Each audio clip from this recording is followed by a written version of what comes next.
Hi hello అండి, welcome to my channel. మీ రావు గారు అమ్మాయి రివ్యూస్. మేఘ సందేశం సీరియల్ టుడే ఎపిసోడ్లో ఏం జరిగిందో తెలుసుకుందాం.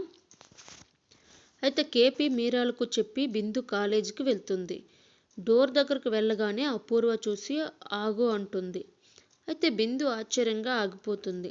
ఈరోజు నువ్వు కాలేజీకి వెళ్ళడం లేదు అంటుంది అపూర్వ. బిందు షాక్ అవుతుంది. కేపీ మీరా ఇద్దరు అపూర్వ దగ్గరికి వెళ్తారు. కేపీ అంటాడు, అదేంటి అపూర్వ గారు, బిందు కాలేజీకి ఎందుకు మానేయాలండి, ఎందుకో చెప్పండి అని అంటాడు. అయితే అపూర్వ దానికి, ఏం మీరు ఇద్దరు మన బిందును పూరి కొట్టిన సంగతి మర్చిపోయారా అని అంటారు.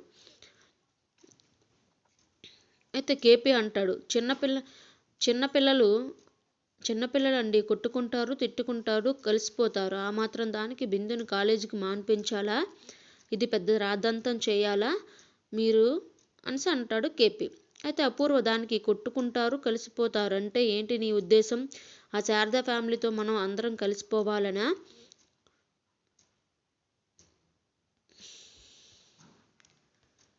అని అంటుంది అపూర్వ. అయితే కేపీ, అపూర్వ గారు టాపిక్ డైవర్ట్ చేయకండి, నేను అడుగుతుంది బిందు చదువును మధ్యలో ఆపేసి దాని కెరియర్ని ఎందుకు నాశనం చేయడమని చెప్తున్నాను, దానికి నేను చెప్పేది అది అర్థం అని అంటాడు. అయితే అపూర్వ, నువ్వు నన్ను అడగడం కాదు, కేపీ బిందును అడగాలి. అమ్మాయి కాలేజీకి వెళ్తున్నా అనగానే టిఫిన్ చేయమని ఒకరు, ఇంకా కాలేజీకి టైం ఉంది కదమ్మా, ఎందుకు ఇప్పుడే వెళ్తున్నావని అడుగుతున్నారే కానీ అసలు పూరిని బిందు ఎందుకు కొట్టింది ఆలోచించారా, ఆ శివగాన్ని ఇది అందరి ముందు కౌగిలించుకుందని కొట్టింది, ఏమో వాణ్ణి ఎందుకు కౌగిలించుకున్నావని అడగరే అనేసి అంటుంది అపూర్వ. అయితే కేపీ, ఏం మాట్లాడుతున్నారు అపూర్వ గారు, మనం 21st సెంచరీలో ఉన్నాం, ఫ్రెండ్లీగా హగ్ చేసుకోవడాన్ని కూడా అనుమానిస్తే ఎలా, పిల్లలను అనుమానిస్తే అప్పుడు వాళ్ళు చేయకూడని పనులు చేస్తారు అపూర్వ అని కేపీ అంటాడు. అయితే దానికి అపూర్వ, చాలు కేపీ, బిందును సమర్థించాలని చూడకు, ఇది ఇంటి పరువు విషయం, నువ్వు తీసినట్టే ఈ ఇంటి పరువు నీ కూతురు కూడా తీస్తుంటే ఇక్కడ నేను కళ్ళు మూసుకొని చూస్తూ ఉంటానని మాత్రం అనుకోవద్దు అని అంటుంది అపూర్వ. అయితే మీరా వదిన అడిగేంత వరకు నాకు తట్టనే లేదు, అవునే వాడిని కౌగిలించుకోవలసిన అవసరం ఏమొచ్చిందే అని అంటుంది మీరా.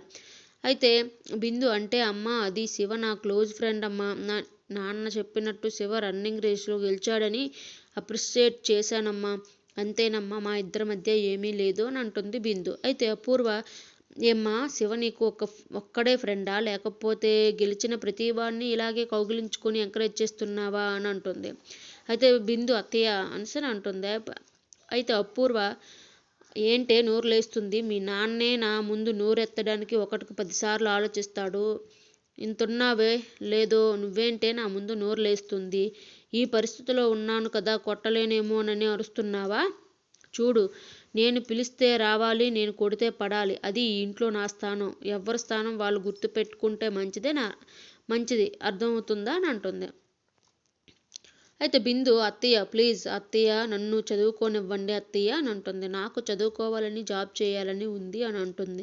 అయితే అపూర్వ, ఏం అవసరం లేదు, మీ అక్క ఇందు ఏం చేస్తుంది, చక్కగా పెళ్లి చేశాం, కాపురం చేసుకోవడం లేదా, అలాగే నువ్వు మంచి సంబంధం చూసి పెళ్లి చేస్తాం, చక్కగా కాపురం చేసుకొని అంటుంది. అయితే బిందు, నాన్న అత్తయ్యకు నువ్వైనా చెప్పు, నాన్న అమ్మ అత్తయ్యకు నువ్వైనా చెప్పమ్మా అంటాడు.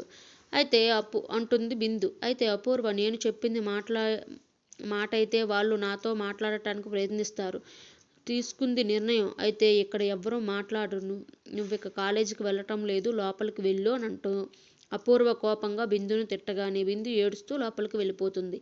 అయితే పిల్లల్ని పెంచడం కూడా ఓ కళ అంటూ అపూర్వ లోపలికి వెళ్ళిపోతుంది. తర్వాత సూర్య గగన్ను అరెస్ట్ చేశాడని తెలిసి భూమి కేపీ స్టేషన్కి వెళ్తారు. గగన్ ఎక్కడున్నాడని అడుగుతారు. ఇంటరాగేషన్ నడుస్తుందని చెప్తాడు. దీంతో భూమి కోపంగా సూర్యుని తిడుతుంది. పాత పగ మనసులో పెట్టుకొని ఆయన్ని అరెస్ట్ చేశావని నువ్వు దానికి బదులు చెల్లించవలసి వస్తుందని చెప్పి వెళ్ళిపోతారు. ఇంతటితో ఈరోజు ఎపిసోడ్ కంప్లీట్ అవుతుంది. ఈ వీడియో మీకు నచ్చితే లైక్ చేయండి, సబ్స్క్రైబ్ చేయండి, కామెంట్ కూడా చేసేయండి. Please support my channel.